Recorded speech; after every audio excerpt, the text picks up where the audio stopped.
conversación. Cuando tú me nombras sientes ganas, soy la nueva alternativa contra contaminación. Tú eres la energía que me carga, soy una arboleda que da sombra a tu casa. Olá, bons ventos.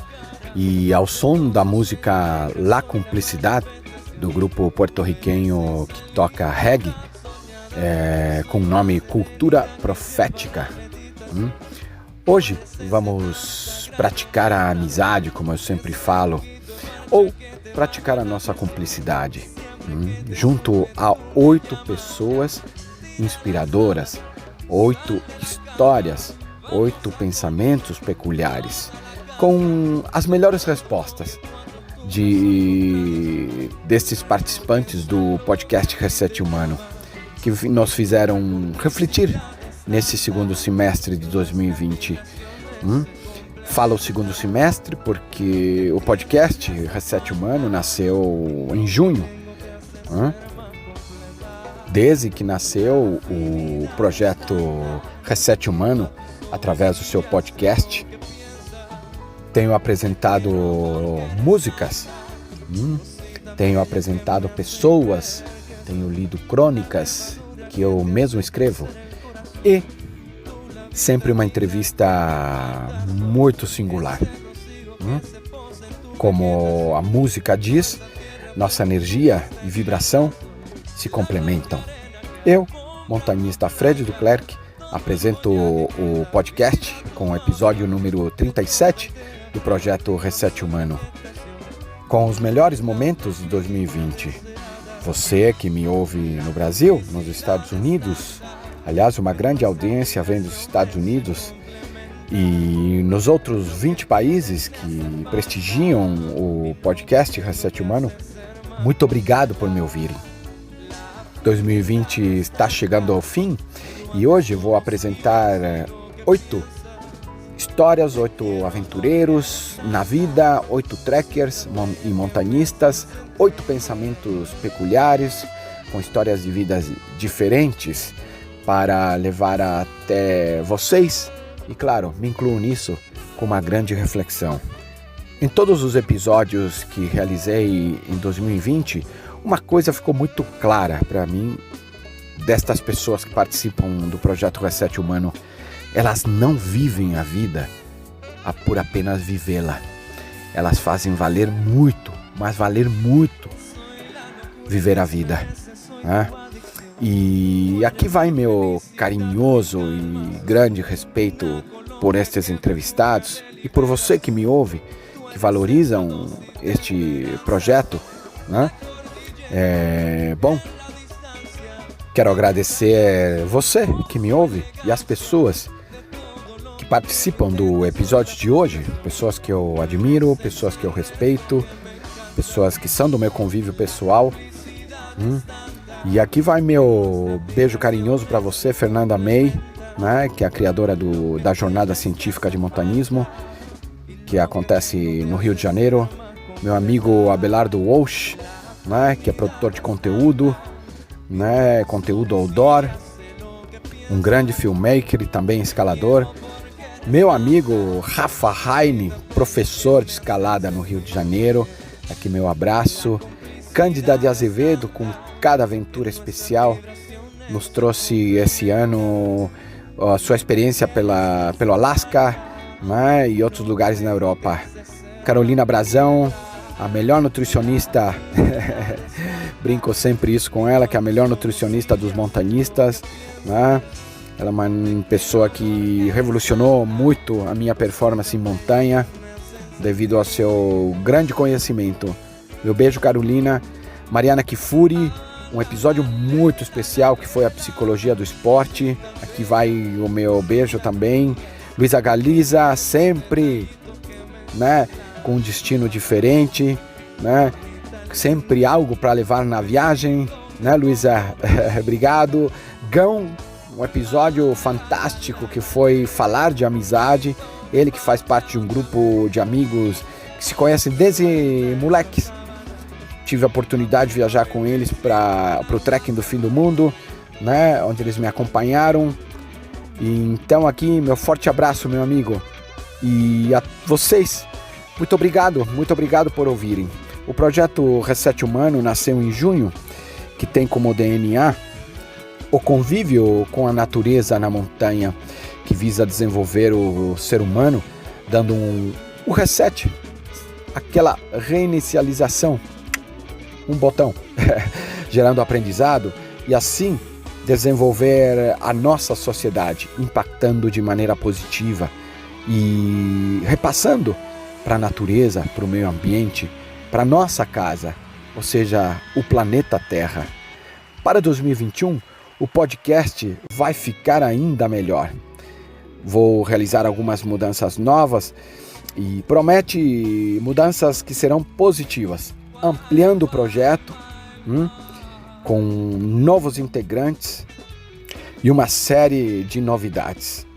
Aguardem. E agora, vamos para o nosso bate-papo? Cuando tú me nombras sientes ganas, soy la nueva alternativa contra.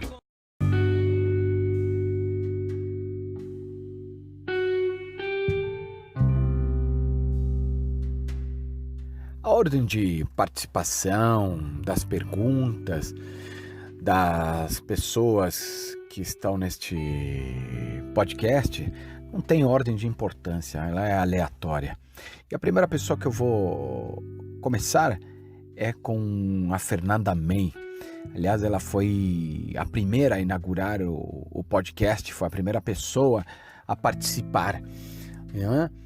E ela é médica, ela é montanhista, é uma mulher fantástica, é a criadora da jornada científica de montanismo, é uma pessoa muito engajada, uma pessoa admirável e pensamentos sempre positivos e construtivos.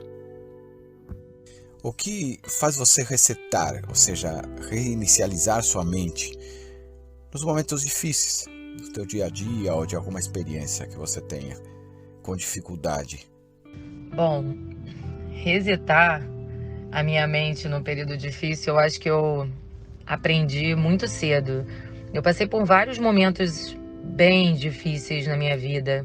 Na adolescência, a separação dos meus pais. Aos 15 anos eu trabalho fora. Depois a minha própria separação também não foi menos difícil. A morte dos meus pais, a última. Então, eu muito cedo aprendi, de alguma forma, a resetar minha mente. E eu acredito que eu faço isso porque eu acho que tanto momentos bons quanto ruins servem para a gente aprender alguma coisa. Quando a gente para refletir racionalmente, a gente aprende muita coisa durante um momento difícil. Então a gente tem que usar daquele aprendizado para os próximos.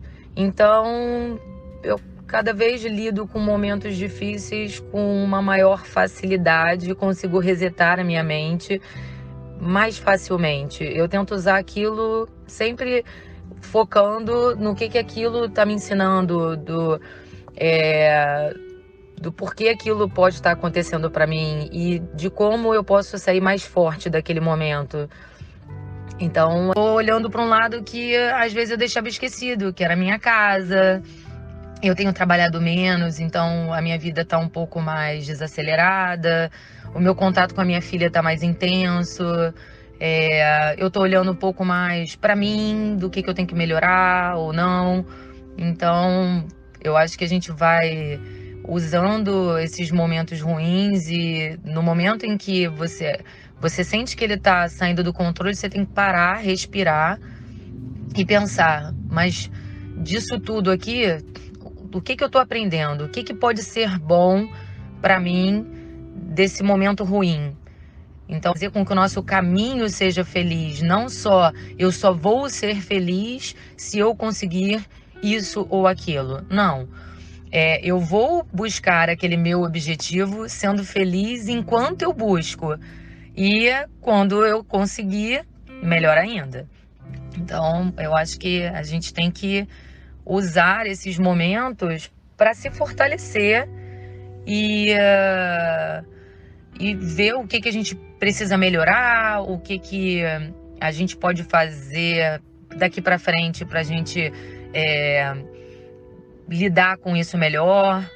Então, eu acho que esses momentos difíceis da minha vida inteira me ensinaram bastante coisa.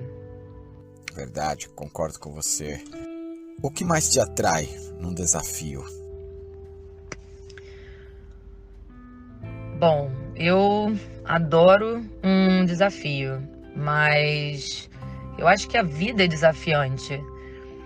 E eu gosto principalmente de me desafiar, de tentar encontrar os meus limites, de saber até onde eles vão, até onde eu consigo ir. Mas isso também vem comigo desde de criança, inclusive para lidar com os meus medos. Então, um medo que eu tinha muito grande era de altura. Eu fazia trilha às vezes com meu irmão e ele tinha mania de chegar nas pontas e se debruçar. Isso ainda me dá uma certa angústia, mas nossa, eu não chegava nem perto. E hoje em dia eu escalo, eu faço alta montanha, mas isso foi uma questão de desafiar os meus limites. Eu falo que principalmente quando eu resolvi começar a escalar, e mais porque eu queria chegar em algumas montanhas que necessitavam de técnica de escalada. A princípio não era nem para eu virar uma escaladora, era para eu conseguir fazer algumas montanhas que tinham trechos um pouco mais técnicos, aprender melhor a segurança. E hoje em dia eu posso dizer que eu tenho uma lista grande de vias assim bem bacanas, com graduações até bem legais e que já fiz várias vezes. Mas eu falo que a escalada foi um grande desafio para mim. Eu vencer esse medo de altura e saber que eu posso fazer estando segura. Então, eu acho que o desafio ele serve para a gente conhecer nossos limites e vencer barreiras. Porque eu falo que eu prezo muito pela segurança, sempre. Mas eu acho que você pode aprender a lidar com aquele medo e fazer de forma segura. Então, o desafio me move. Eu digo que ele está sempre me movendo. Então, quando uma coisa é desafiadora para mim, eu quero ir lá fazer. Mas para eu tentar encontrar uma forma de lidar com os medos e entender até onde eu consigo chegar. E aí, cada vez a gente vai se conhecendo mais, e isso é muito bacana, porque você vai entendendo como você consegue controlar, até onde você consegue controlar e até onde você consegue ir com eles. E você acaba se conhecendo melhor. Eu acho que o desafio te leva ao autoconhecimento. Então, eu tô sempre me desafiando. Eu acho que é uma forma de eu estar sempre em movimento. O Abel, como eu gosto de chamá-lo, Abelardo Walsh, é uma das pessoas que eu ganhei de presente nesse ano, uma pessoa que conheci na jornada científica. Fizemos muitas lives juntos, um trabalho sensacional, levando um conteúdo de qualidade para o mercado outdoor, onde falamos com algumas pessoas muito representativas, não é? E, claro, ele tem um olhar especial, ele participou do podcast, né, Olhar Outdoor, né, e nada como uma pessoa que convive no meio natural para trazer um olhar diferente. E assim foi o nosso podcast. Bom, pela minha experiência de vida, eu percebo que as pessoas têm muitos medos, e muitos medos que as travam. Isso as deixa estática, ou seja, elas não se movem em busca de vida, em busca de novas experiências. Eu, por exemplo, já me demiti sem ter emprego definido e também já viajei para uma expedição ou aventura só com a passagem de ida e sem tempo de volta, sem tempo de retorno. Te pergunto, quando foi a última vez que você saiu da sua zona de conforto? Fala, Fred, prazerzaço estar aqui contigo. Cara, eu sou muito fã do seu trabalho e sou muito fã do seu podcast. O medo faz bem para a pessoa, sabe? Mas você tem que saber controlar o seu medo para você não ficar na inércia. Então, é importante sentir medo e também é importante você controlar seu medo. Então, minha última vez que eu saí da zona de conforto, assim, eu sempre estou saindo da zona de conforto, mas acho que a minha última um grande desafio que eu passei foi agora. Sei lá, 15 dias antes da pandemia, eu fui contratado pela Spot Brasil para apresentar vídeos para o canal do YouTube deles. E isso para mim foi um grande desafio, sabe? Eu estava na zona de conforto, porque minha vida inteira eu fiquei por trás das câmeras, em várias funções que eu já trabalhei. Mas quando eu fui contratado pela Spot, foi que desafio. E aí, cara, eu abracei. É oportunidade, sabe? Porque eu falo o seguinte, a oportunidade bate na tua porta tão baixo e se você não conseguir escutar o batido dessa porta, cara, você deixa passar. E às vezes isso te dá uma guinada na vida que você, deixou passar e o que acontece? Não tem como saber se seria uma coisa boa ou ruim, você tem que tentar fazer. Então eu acho que a zona de conforto é uma zona ruim para você não tem nenhum tipo de aprendizado ali. Você começa a ter aprendizado quando você sai da zona de conforto. Eu sei que você trabalhou em excelentes empresas e tem um olhar especial. E tenho a curiosidade de saber o que significa olhar para você através de uma filmagem. Eu acho que uma filmagem, um olhar fotográfico, um olhar documental, é muita sensibilidade que você tem, sabe? Então, e assim, é um grande desafio, porque você, às vezes, é responsável em documentar uma história belíssima e você tem um tempo de produzir aquilo, que é a gravação, que às vezes você tem um tempo muito corrido, e às vezes você também tem um tempo curto de edição, sabe? Você às vezes tem a proposta do filme, do vídeo institucional ou documentário, é tantos minutos ali, e você tem que conseguir extrair o melhor da história da pessoa naquele tempo ali de 3 minutos, 5 minutos, 10 minutos. Modéstia à parte, eu consigo resumir uma boa história naquele tempo proposto. Isso eu acho que é uma coisa que eu sou bem abençoado, eu consegui extrair o melhor daquela pessoa naquele tempo. E eu falo, cara, eu sou um cara que gosta de contar histórias através da lente, né? Através da filmagem. Contar a história de outras pessoas.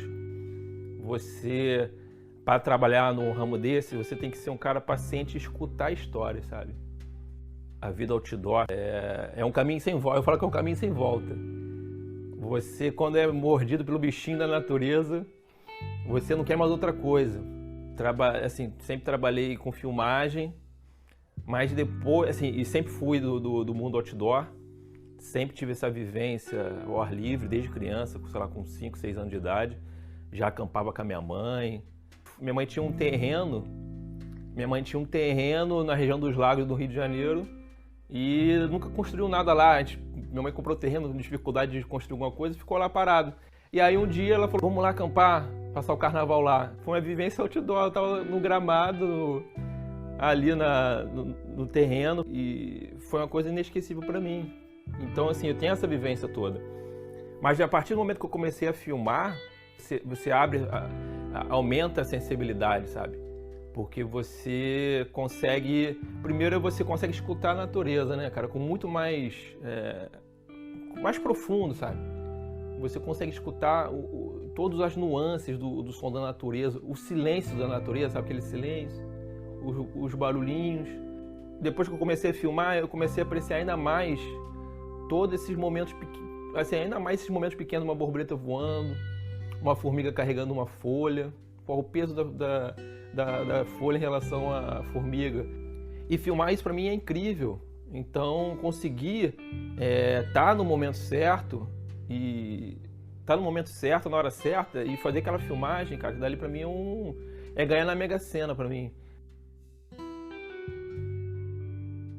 O Rafa Heine é uma das pessoas com quem, nesses últimos tempos, nesse período de isolamento, onde eu mais conversei sobre montanhismo. Falamos de competências que valorizam um trekker, valorizam um montanhista. E é uma pessoa fantástica, com uma rica história, né, muito conhecido na escalada.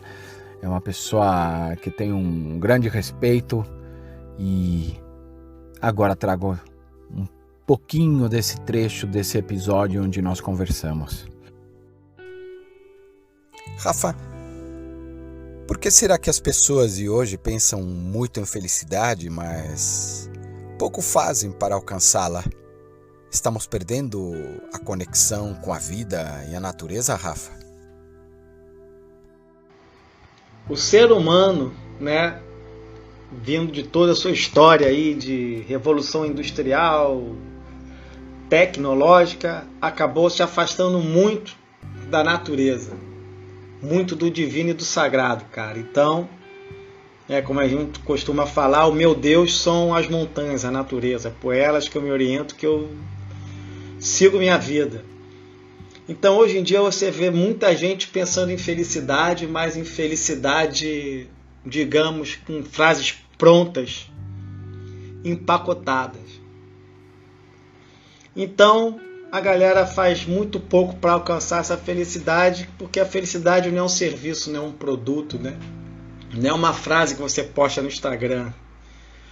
A felicidade vai aparecer quando a gente encontrar o propósito, quando a gente achar tudo aquilo que faz a gente levantar de manhã com alegria e fazer sem pensar.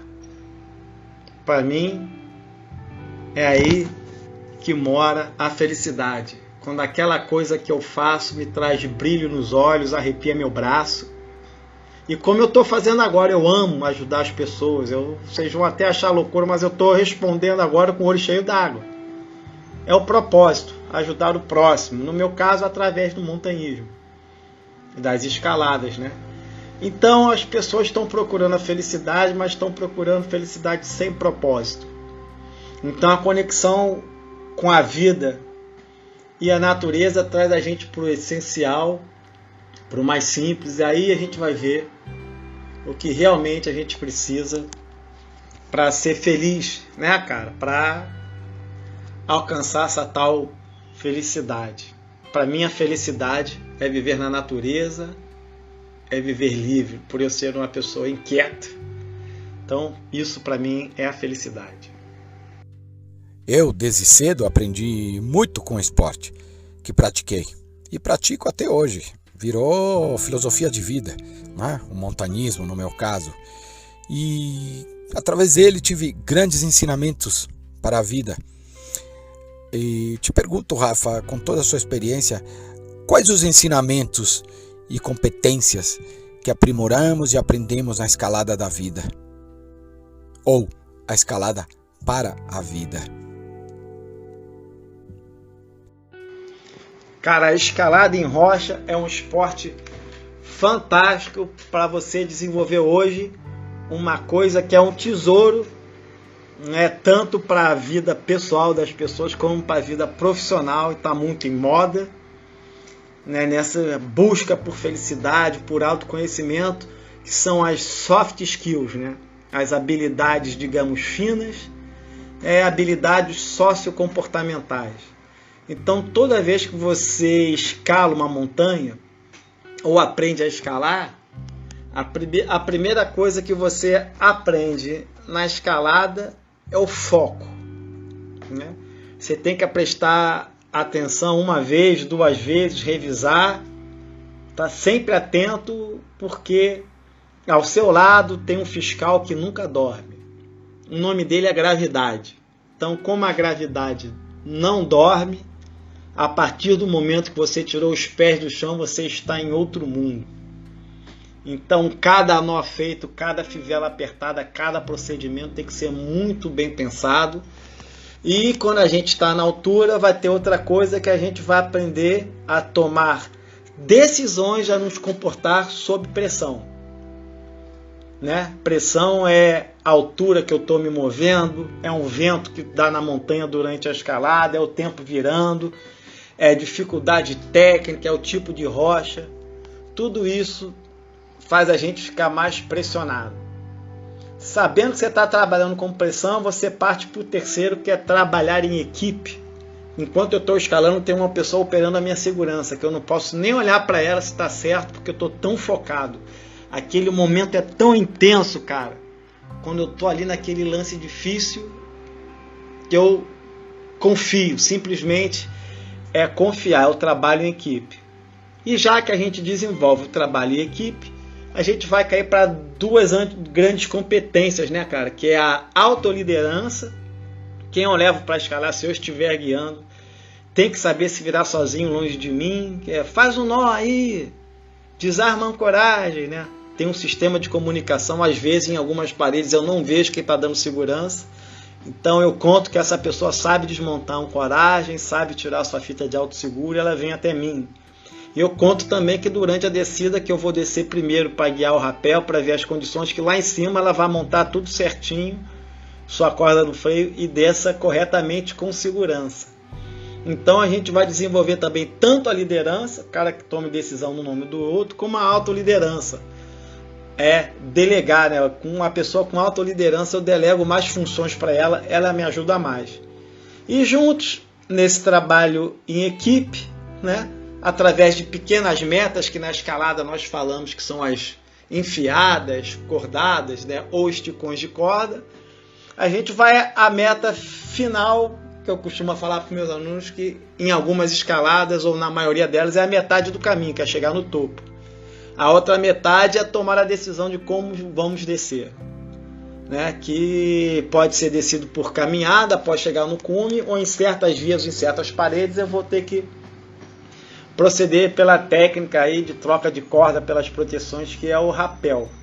Então, o que eu costumo falar é o que a gente faz na escalada, a gente adapta e a gente vai fazendo na vida. Que quanto mais eu repito esse procedimento, eu fico treinado a sempre proceder daquele jeito. Então a escalada muda a pessoa e ensina muito ela. Vai dar grandes ensinamentos que, se ela prestar atenção, ela vai aplicar na vida dela e ela vai ser muito vitoriosa. A Cândida é uma daquelas mulheres que não são poucas, são muitas, mas predestinada a realizar um bom desafio, a engrandecer a sua vida na convivência com a natureza, uma excelente biker, sempre um pensamento inteligente, agregador e reflexivo. Pudemos estar juntos num grupo esse ano ainda, no Trekking do Fim do Mundo, né? Aliás, foi minha última expedição antes da pandemia e foi excepcional. Fizemos o circuito de 5 dias em 3 dias, com meio a nevasca, chuva, vento, pouquíssimo sol, mas quando saiu deu muito valor. E esse episódio foi muito bom, muito bom. Uma pessoa que tem uma experiência se aventurar no Alasca, em alguns países da Europa. Fica aqui. Mobilidade urbana é definida como a condição que permite o deslocamento das pessoas em uma cidade, com o objetivo de desenvolver relações sociais e econômicas. Por que temos tão poucas pessoas usando bike em cidades? A questão da mobilidade humana é algo que me intriga, porque eu acho que é muito mais fácil tu ir de bicicleta, mais rápido, mais fácil de tu achar um lugar para estacionar do que de carro.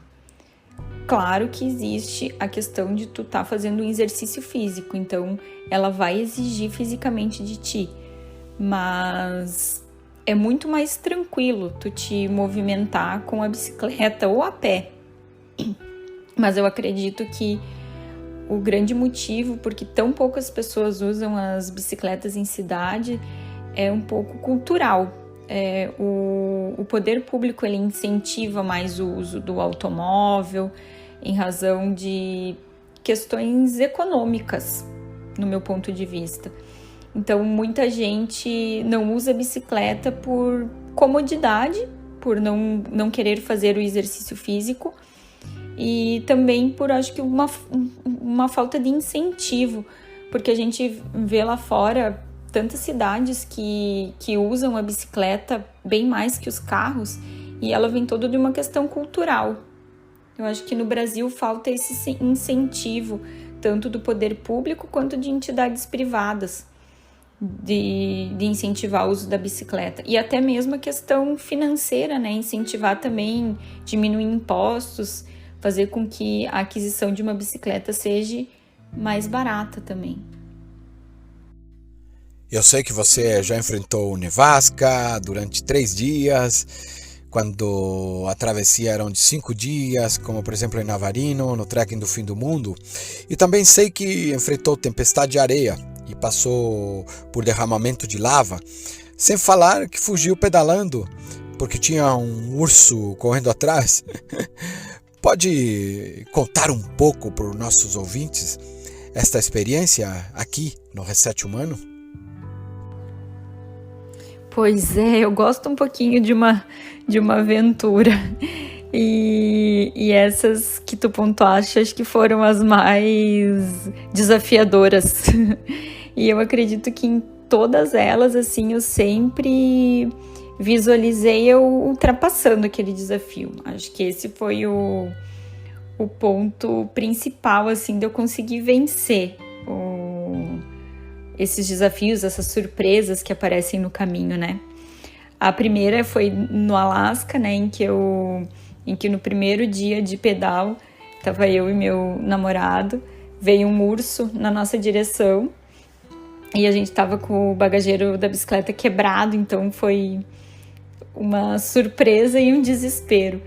Mas quando eu estava programando a viagem para o Alasca, a coisa que eu mais queria era ver o urso, né? E ver o urso grizzly, que é o mais feroz deles e o maior também. E a coisa que eu mais pedi, eu dizia, gente, eu quero ver o urso, eu quero ver o urso. E quando eu vi o urso e a gente tava naquela situação ali desesperadora, porque a gente não conseguia nem subir na bicicleta para pedalar, a gente não tinha muito o que fazer, em vez de me dar medo, me deu uma felicidade. Eu lembro que eu ficava olhando para aquele urso e o Marcelo dizendo, meu Deus, né? E agora o que nós vamos fazer? E eu ficava olhando, apreciando, feliz, com um sorriso no rosto. E eu só pensava assim, não vai acontecer nada. Ele é um urso, ele tá no lugar dele, quem tá errado somos, quem não tá no lugar certo somos nós, mas tudo vai dar certo. E no fim tudo deu certo, porque uma caminhonete acabou parando perto da gente e pedindo pra gente entrar dentro da caminhonete. Eu não consegui entrar dentro do carro, porque eu queria ver o urso. E o urso, ele chegou muito perto de nós, mas ele cruzou a rodovia e tomou outro rumo. Então foi um dos momentos mais especiais dessas viagens que eu fiz. E outro ponto bem complicado também foi lá em Navarino contigo, né, Fred? Que a gente pegou uma nevasca bem grande. Mas também eu mentalizei que eu ia chegar no final, a gente acabou tendo que encurtar, fazer o trekking em menos dias por causa da nevasca, então era pra gente ter feito em 5 e acabamos fazendo em 3 dias por causa do tempo mesmo, do clima. E eu acho que no meio da natureza o que mais a gente tem que respeitar é o clima, né? Não dá pra gente querer ter todo dia bom, não dá pra não querer chuva, a gente tem que respeitar e fazer aquilo que a natureza nos permite, aquilo que o clima nos permite fazer. Então, em Dentes de Navarino, a gente acabou acampando um dia a mais em um dos campings, porque para esperar o tempo melhorar, né? No fim, foi uma estratégia boa, porque permitiu com que a gente terminasse o trek, por mais que a gente tivesse que fazer mais etapas no mesmo dia, mas a gente terminou super bem, foi super bem assistido por ti, né, Fred? Eu tive bastante medo num dos passos, mas tu sempre deu muito apoio para que eu conseguisse para que eu conseguisse vencer o Passo Virgínia. Mesmo com o vento batendo na cara, fazendo a gente cair, muita neve, muita confusão, a gente acabou, todo mundo saiu bem, terminou bem o trekking. E na Islândia, assim, eu passei um perrengue bem grande, assim, eu acho que foi dos 3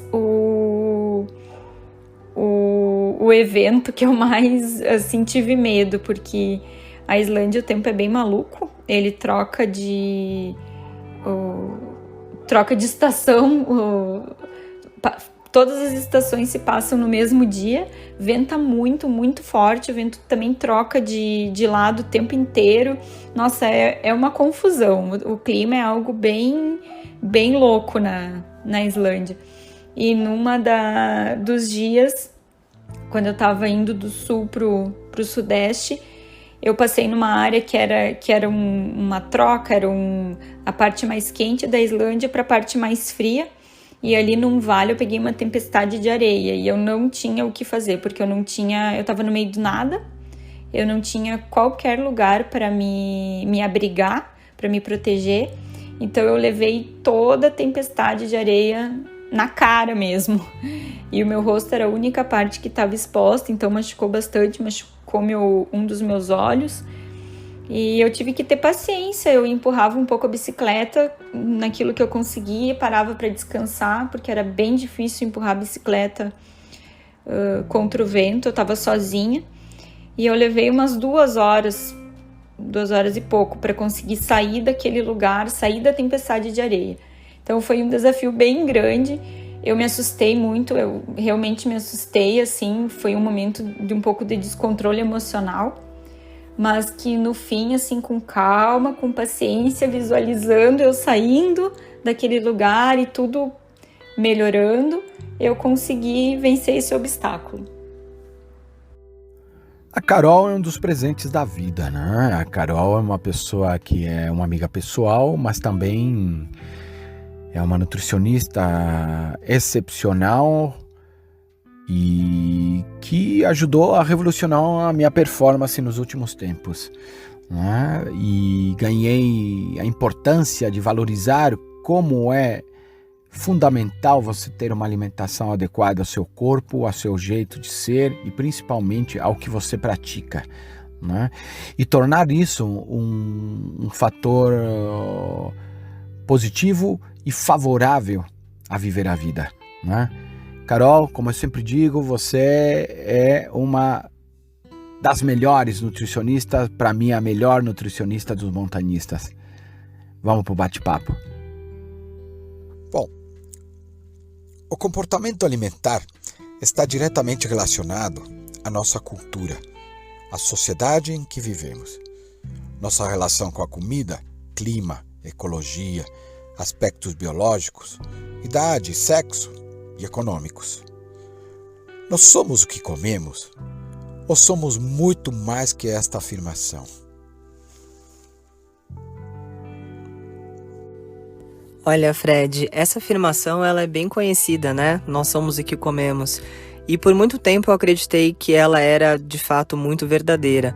Mas conforme o tempo foi passando e eu fui fazendo os meus cursos, congressos, fui me atualizando, a gente veio percebendo, quando eu falo a gente porque já é um consenso isso, né, basicamente, que nós não somos só o que nós comemos, mas sim o que nós temos a capacidade de digerir, porque o processo é muito maior do que só mastigar, né? Então, como que está a nossa digestão, como que está a nossa absorção desses nutrientes também, né? Então, nós somos o que nós comemos, digerimos e absorvemos, e isso é muito comum no consultório, algumas deficiências nutricionais, algumas situações de baixa imunidade, de alteração de flora intestinal, de pessoas que têm muita azia, por exemplo, ou que tomam remédios, né, inibidores de bomba de próton para diminuir azia estomacal, queimação, e essas pessoas têm muito problema na parte digestiva e absortiva, então nós somos muito além do que nós comemos, né? Então imagina que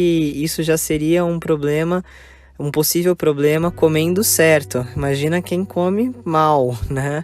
fica bem complicado e impacta, né? O alimento é quem nutre as nossas células. E se nós temos saúde celular, se nós temos saúde de vida mesmo, nossa mente funciona muito melhor, nós dormimos melhor, nós raciocinamos melhor, enfim, tá tudo conectado, né? Não tem como a gente dizer que não. Os seres humanos são animais onívoros, podendo consumir tanto alimentos de origem vegetal como de origem animal. E no processo evolutivo da nossa espécie, encontramos a descoberta do fogo e confecção de instrumentos. Passamos a caçar e introduzimos a agricultura. Modificamos a forma de nos alimentar inicialmente como era obtido. Te pergunto, se o planeta possui recursos suficientes para prover alimentos a todos os seres humanos, o básico, por que tanta gente passa fome?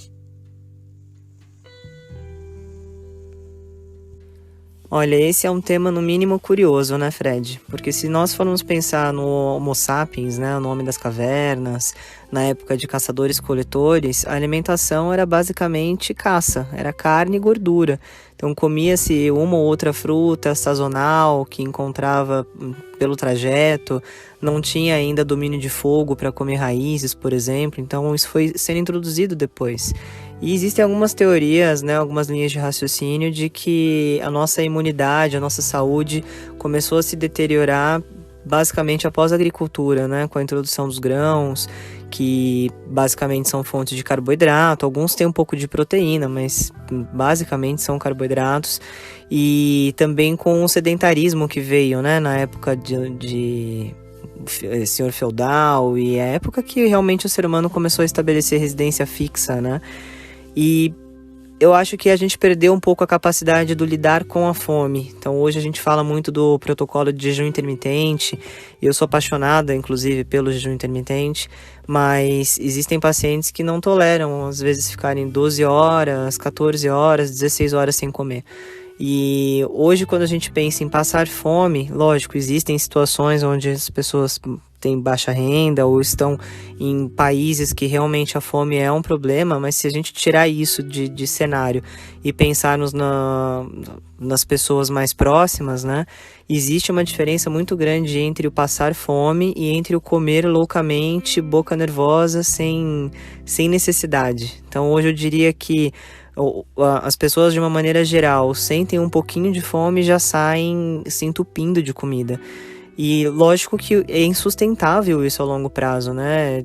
Nascem pessoas todos os dias e infelizmente o ser humano não aprendeu ainda a lidar com a velocidade do nosso crescimento versus a proteção da natureza e fica insustentável. Então, quando a gente foca a alimentação muito em carboidrato, e a gente está falando de arroz, feijão, tapioca, pães, massas em geral, doces, chocolate e afins, muitos desses carboidratos são de alto índice glicêmico e isso gera uma hiperglicemia, a pessoa fica satisfeita rápido, né?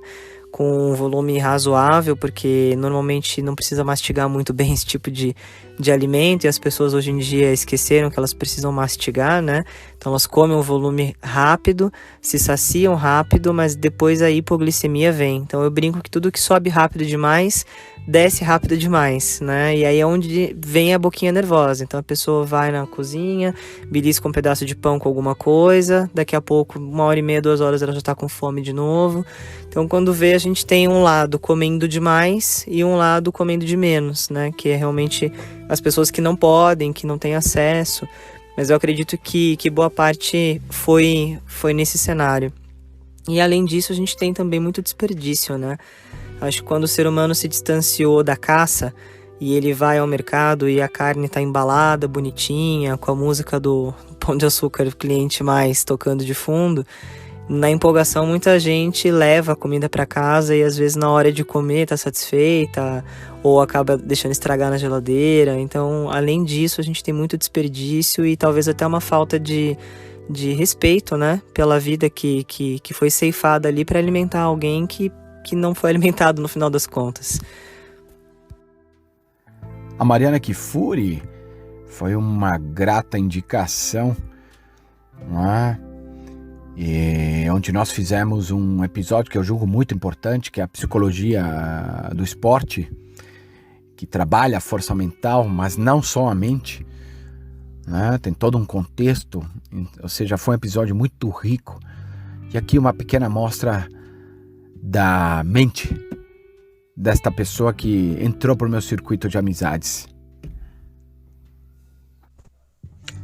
Consciência é uma qualidade psíquica, isto é, que pertence à esfera da psique humana. Por isso, disse também que ela é um atributo do espírito, da mente ou do pensamento humano. Mariana, eu te pergunto, podemos confiar na nossa consciência? Essa pergunta é boa, né? A gente tá acostumado a acreditar que todas as nossas decisões, elas são conscientes, elas são racionais, elas são fruto de algumas horas, alguns minutos de reflexão, mas na verdade existem alguns estudos, existem estudos neurocientíficos, estudos comportamentais que demonstram que a nossa decisão ela é pouco consciente, né? Ela geralmente é resultado de muitos fatores, de uma história de vida, das nossas experiências anteriores, que não necessariamente elas estão na nossa consciência na hora que a gente toma a decisão, né? Então, é difícil essa pergunta, né? A gente pode confiar na nossa consciência? Não necessariamente. Eu acho que o ser humano, ele é um dos poucos, na verdade ele é o único, né, animal no mundo que consegue trazer à luz, trazer à consciência o que afeta o comportamento dele, né? Então nós temos esse poder, porém a gente explora pouco. E por que isso acontece, né? É uma vantagem evolutiva nossa. O nosso cérebro, ele é o órgão que mais gasta energia aqui no corpo. Então, se a gente tivesse que ser consciente todos os momentos, tudo que a gente faz, a gente ia gastar uma grande quantidade de energia. Então, a gente aprende a automatizar alguns comportamentos. Então, na verdade, não, assim, a nossa consciência, ela é limitada, né? Na história do montanhismo, do trail running, escalada em rocha ou gelo, temos grandes atletas. Alguns posso tranquilamente chamar de máquinas. E te pergunto, o ser humano vem antes do atleta para a psicologia do esporte? Você é bem psicóloga agora, né? Mas o que é o ser humano, né? Então a gente tá chamando o ser humano aqui dos sentimentos da pessoa, de como que a pessoa se constitui, mas de forma geral, sim, o ser humano vem antes do atleta, antes da gente ter qualquer tipo de realização, qualquer tipo de relacionamento. Somos humanos, né? Nascemos, vivemos, temos a nossa história, temos os nossos sentimentos, temos as nossas emoções, os nossos desejos. E o esporte, para muitos que trabalham com isso de forma profissional, mas para muitos também é uma paixão. Então o esporte, ele é parte, né? Ele é um dos desejos, ele é uma das conquistas, ele é uma parcela ali da vida da pessoa. Então o ser humano influencia o atleta, né? O ser humano, ele precede o atleta, porque o atleta, ele é só uma das personalidades, ele é só uma das facetas daquela pessoa, né? Então o trabalho, né, o difícil é fazer com que o atleta, que é essa pessoa, né, que tem essas emoções, tem essa personalidade por trás, consiga entregar para o esporte a sua melhor versão. Então, esse é o desafio, assim. A Luz é uma pessoa que tem uma história de vida fantástica, né?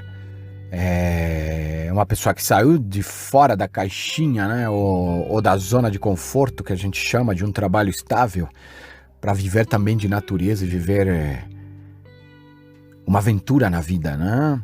Ela é criadora do projeto Leve na Viagem, né? Ou seja, sempre com bom destino, uma boa energia, sempre positiva. E o bate-papo, esse bate-papo foi riquíssimo, né? Aqui uma pequena amostra apenas, vale a pena conferir também o episódio dela, né? É isso aí, vamos lá. Se a vida é tão curta, por que fazemos tantas coisas que não gostamos? E gostamos de realizar tantas coisas que não fazemos. Você concorda com esta frase? E por quê? Concordo plenamente com isso, Fred. Eu acho que muitas vezes a gente faz o que a gente não gosta por necessidade, né? Agora, eu acho que também, algumas vezes, a gente acaba fazendo o que não gosta por necessidade de autoafirmação, ou por querer agradar o outro. E quanto mais a gente percebe que a gente está fazendo o que a gente não gostaria pelo outro, eu acho que mais a gente cresce, né? E começa a ter escolhas mais assertivas e fazer o que de fato a gente gosta. Então eu acho que tem tanto essa questão da necessidade quanto a questão da autoafirmação. E por que a gente faz tanta coisa, na verdade, por que a gente gosta de tanta coisa e a gente não faz? Eu acho que pelo medo da mudança, pela inércia, pela zona de conforto. Eu acho que muitas vezes a gente sonha, a gente deseja, a gente gosta de uma série de coisas, mas a gente não faz porque é difícil a gente ir para o desconhecido, é difícil a gente encarar a mudança, né? É difícil a gente olhar de frente um desejo e bater o martelo e decidir que vai atrás dele. Então eu acho que por medo a gente deixa de fazer muitas coisas. E hoje em dia, depois da minha experiência de escolher largar o serviço público e correr atrás de um sonho, que era viver de viagem, eu olho para trás e vejo que foi a escolha mais fantástica que eu já fiz na vida e também, com certeza, deve ter sido uma das mais difíceis. Mas a gente não pode se travar, né, diante da dificuldade do medo. Eu acho que quanto mais a gente consegue usar o medo e a dificuldade como uma força propulsora, eu acho que mais a gente é feliz, mais a gente fica realizado. Então, por mais que a gente tenha mais atitude para fazer mais as coisas que a gente gosta, e mais identidade para que a gente faça menos coisas que a gente não gosta. Viajar nos traz muitas alegrias. Colecionamos momentos felizes e nisso nos provoca um estado de viva satisfação, de vivo contentamento. O que é felicidade para você? Você é feliz? É uma pergunta complexa, né, Fred? O que é felicidade para mim? Olha, hoje em dia eu acho que eu vejo a felicidade mais como um processo mesmo. Até pode parecer clichê, mas aquela velha frase de que felicidade não é uma chegada, felicidade é o caminho, né?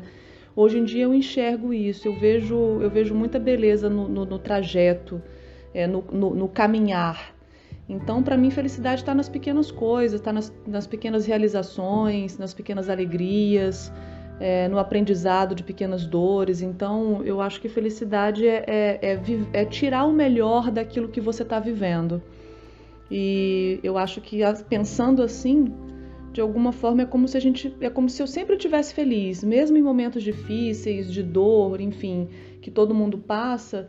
Se eu conseguir olhar o lado positivo daquilo, eu vejo felicidade naquele estado. Então, para mim, felicidade é tirar o melhor das coisas naquele momento. E se eu sou feliz, eu sou muito feliz, eu não posso reclamar. Hoje em dia eu sou ainda mais feliz do que eu já fui, justamente por conta de tudo isso que a gente está conversando, né? Que é essa minha escolha, esse trajeto que eu percorri. Eu sou muito feliz com o caminho que eu tenho traçado, com as minhas escolhas. Eu tenho estado muito feliz. E eu acho que de alguma forma eu tento muito passar essa felicidade no trabalho, né? Ou seja, na produção de conteúdo do Leve na Viagem, e isso acaba contagiando outras pessoas. Isso é muito gratificante. É óbvio que eu também tenho problemas e questões, como qualquer outra pessoa, mas eu acho que a felicidade é muito mais do que as nossas dores e os nossos problemas, né? Se a gente consegue, de fato, ver como ela permeia a nossa rotina, a nossa vida, a gente consegue ser feliz, eu acho que com menos, sabe? Acho que a felicidade está na simplicidade. Gão, meu amigo, falar de você é falar de amizade, é falar de sabedoria, é falar de união, é falar de espírito livre, né? Foi muito gratificante poder conhecer você, e fizemos algumas coisas em montanhas, como Serra Fina, na Mantiqueira e o trekking do Fim do Mundo, e falarmos de amizade, né? Você que faz parte de um grupo muito, muito bom, um grupo histórico que eu considero na minha jornada, e com certeza estão em algumas páginas do meu futuro livro, né? É um exemplo de que a amizade precisa ser praticada sempre, né? Eu sempre digo isso. Vamos praticar a nossa amizade, ou seja, vamos praticá-la agora nesse episódio também. Para que ter amigos? Qual o valor de uma amizade? Fred, acho que para se viver uma vida plena, alegre, mais leve, todos nós precisamos muito ter amigos. A verdadeira amizade nos ensina, nos apoia, nos critica, nos motiva, nos acompanha nos momentos mais importantes de nossas vidas, né? Sejam eles momentos bons ou momentos difíceis. Então, o valor de uma amizade, eu acho que a amizade tem um valor inestimável. É como se a gente tentasse, de repente, achar um valor pro amor ou para a saúde. Acredito que seja impossível mensurar o valor desses sentimentos, né? Porém, todos são extremamente necessários na nossa vida. Se um deles faltar, nossa vida não estará completa. Gão, quando chegar a sua partida desta jornada pela Terra, como você quer seguir? Fred, eu quero seguir viajando. Me leve para qualquer lugar desse universo. Quero ver a Terra lá de cima. Mas agora falando sério, eu gostaria, na hora da partida, de olhar para trás e bater palma, sabe? Agradecer tudo isso que eu vivi e não ter me arrependido de nada. Se não vivi alguma coisa é porque não era para mim, né? E aos meus amigos, queria muito agradecer por tudo que vivenciamos juntos e também fazer um único pedido: que não se esqueçam de mim, nunca, jamais. Que continuem juntos nessa jornada, contando as mesmas histórias, as mesmas piadas, brindando a vida do mesmo jeito, que em algum lugar eu vou estar lá rindo com vocês, como sempre. E na hora que subir aqueles 2 dedos de colarinho no copo, certamente um deles vai falar: era assim que ele gostava.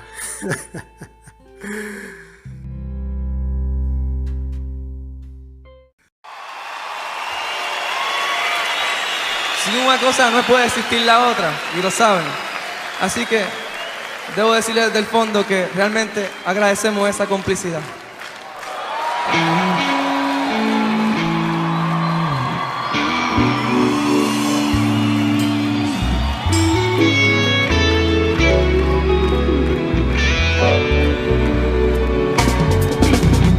Você que acompanhou este podcast com melhores momentos de 8 participantes que estiveram comigo no segundo semestre. Espero que tenham gostado. E se você gosta do projeto, compartilhe. Ele é ouvido em 22 países, tendo Estados Unidos como grande audiência e alguns países da Europa, além da América Latina, apesar de ser ouvido na Ásia também. Se você gosta do projeto e se identifica, busque nas redes sociais o Reset Humano. Ele está no Instagram, está no LinkedIn, no Facebook e também numa playlist especial no YouTube, no perfil Fred Duclerc Expedição. E aí, se você gosta, curta, comente. Quando você comenta e quando você salva ou compartilha, o algoritmo das redes sociais valorizam como um conteúdo importante. Então, se você gosta, curta, compartilhe, comente e salve ou indique via WhatsApp para os seus amigos. Bom, estamos chegando, praticamente entrando na semana de Natal. Lembrando só que semana que vem, dia 26, eu farei o Top 5 e falarei com 5 dos tops de entrevistas no Reset Humano. E aí um conteúdo especial, um conteúdo e uma interação diferente. Aqui vai meu grande abraço a todos, bons ventos e uma ótima semana. Obrigado.